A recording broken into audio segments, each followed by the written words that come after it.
Okay, we're back. It's High Hopes, Cannabis Moguls, TriState Distribution. Please introduce yourself. Let us know what you do with the company. Sure. Hi, I'm Lee. I'm in charge of staff training and retail onboarding at new locations.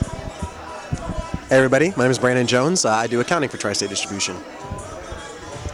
Hey, what's up guys? I'm Mike. I'm just happy to be here.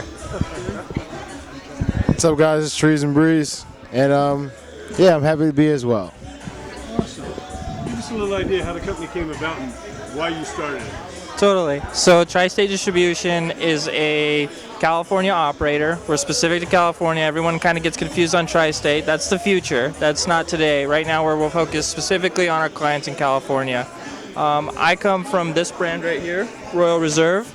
My brother and I founded it a few years back, and since then, you know, we've scaled up our business, and we actually ended up going into a joint venture partnership for TriState Distribution.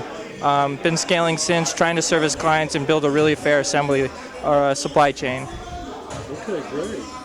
And tell us a little bit about, you know, how many different suppliers you work with, how it all, you know, operates. Is there room for more? What's the sweet spot as far as how many? Absolutely. Right now we have 9 different brands underneath us, and we're looking to acquire new brands every day. We focus on the distribution and sales and trying to get those 9 brands into as many different dispensaries throughout California as we can. And of course, like he said, as soon as it goes federal, we're going to try and make that nationwide.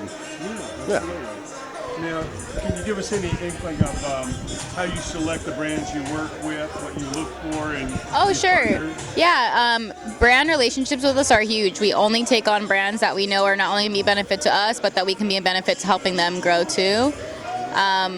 We never want to work with people that aren't going to give us their full support, because there's so much support you need when it comes to marketing, even hooking up the staff members at the shops that you're in, like making sure all the bud tenders get free products so that they're able to help better sell it. Some companies don't do that for you anymore, so the littlest things matter. So we really look for brands that not only want to help us grow, but that when we bring them on, we can only take them further too. So we only work with really, really great brands.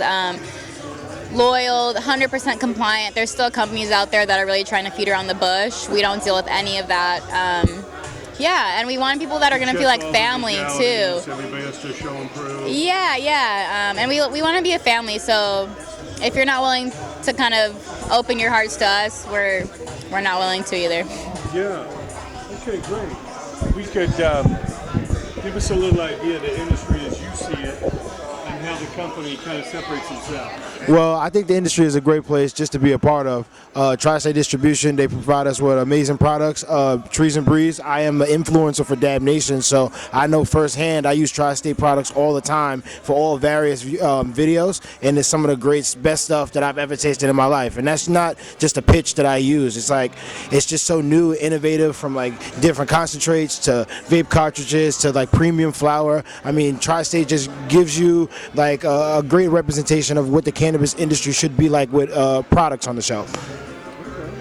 If you could give us an idea, I mean, obviously, there's a lot of people trying to jump into business, you know, start a brand.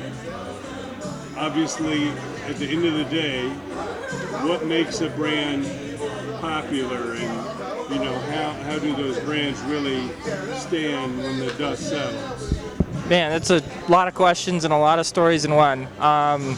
It's a rough ride for anyone, to be honest. In this industry, it's a rough ride for anyone because you got to have the heart in it, you have to have the passion in it. Most of the people entering the industry are really just looking for money.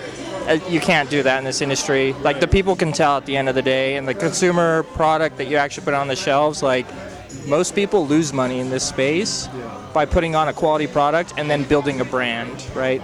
Most people after that, once you've finally built a brand, then it's there. It's established and people then grow from that, right? You know, we were just talking about color schemes and design and aesthetic, like the aesthetic of the brand. This is going to be a CPG industry. It's not quite there yet. So if you go to events like Hall of Flowers, a lot of people are spending millions of dollars to $20 million a month in marketing. That's cool, but that's how you become short-lived, I think. My personal philosophy. I think real brands are high-quality products, they're consistent, and they're long-lived. They're set to be timeless products. Yeah, and obviously there's a lot of celebrities or athletes, people with a name coming in, whether they're endorsing a brand or starting a brand.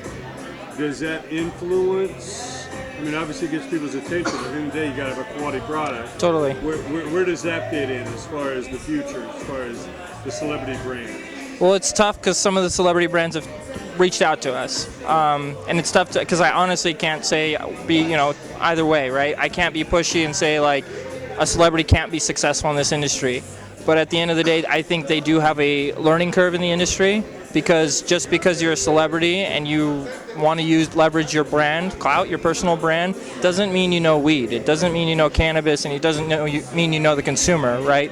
It's the same thing in the wine industry or the alcohol industry. Like, are you gonna go buy Kim Kardashian wine tomorrow? We never know, right? And so, like, at the end of the day, like, sometimes it's nostalgic, and some people actually nail it, right? Some people actually nail being a celebrity and leveraging and brand and co-branding or collaborating, right? The people like Chong's Choice, right? That's a good brand, right? Everybody knows cannabis for Tommy Chong, right? Yeah. But have you seen Cheech's brand in market? Not many people have, right? And it's like, so it's all about execution at the end of the day. And if you don't execute well, like, you have what, a couple $1 million in a name that you threw on a label. Yeah. And like at that point, like, does the consumer still like you after 2 months? Right. So ultimately, the people decide. People are They may get attention, but that's not going to keep me buying totally. your brand. Absolutely. Yeah. Okay. And as far as, next steps, anything you see on the horizon besides national legalization that may impact your industry? I mean, we're hoping that the regulations that come into place in the next few years can help us to expand. Right now, that's really where the constrictions lie. We're completely fully compliant. We pay all the taxes. We follow all the regulations, and that's kind of hard to do sometimes, and that really does cost us a lot more than people that still operate underground. So as those regulations hopefully start to develop and become better, more suited for us, not more suited for the government, hopefully that will allow us to expand further and be able to do things at less cost. So, Okay. yeah. And what would be the next state? If you're able to open up the next state, what would that one be?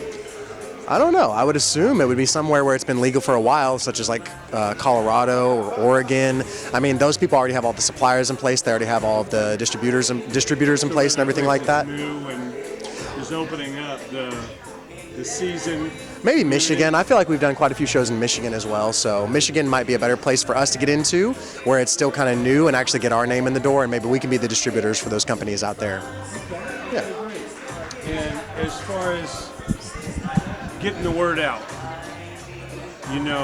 what do you suggest? Are you guys involved in helping the brands market, or, where does that come into play as far as you got a good product, now how do we get the people behind it, knowing about it, trying it, and have any kind of residual impact?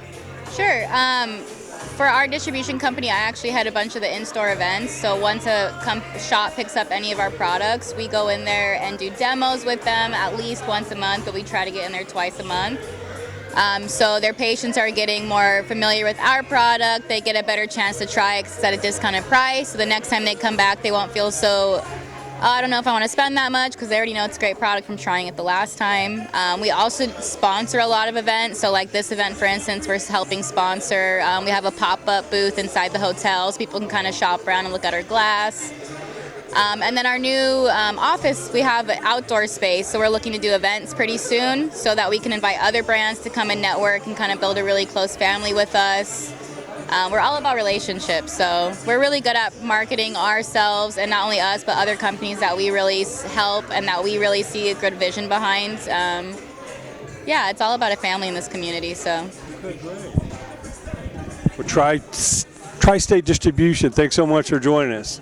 Awesome information. Can't wait to follow you guys and talk to you at the next event. Sounds great.